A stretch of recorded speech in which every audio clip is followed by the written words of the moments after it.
นได้บ่วันนี้ผักแหมข้างคืนโอ้เศร้าน้องคืน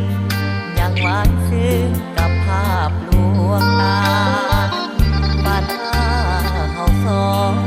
สุขสมปองเข้าห้องวิวาไว้บ่หีดผมอยู่ฟ้าให้ฝันดังว่ากับกายเป็นจริงฟ้าบันดาลให้พบพันกับสาววังคีน้องเทียงคมโซพี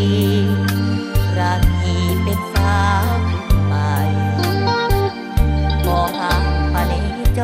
รอยากมาวอนส่งหักจากใจแต่คงเป็นไปบ่ได้ญาติสามัยบ่ตอบโอเคหล่นแป้งได้ติดตึงสะดวกดีโบกมือลาแม่ควันดีสาววังคีใจดีเป็นหนึ่งเพื่อปราณีอาหีบ่อยากลา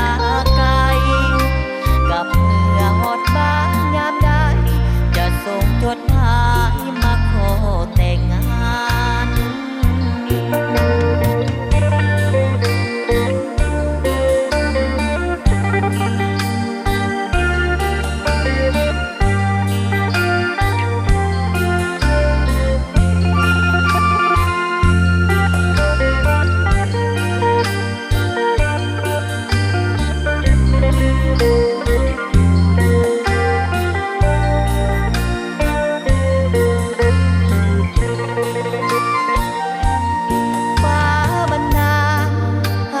พบพันกับสาววังคี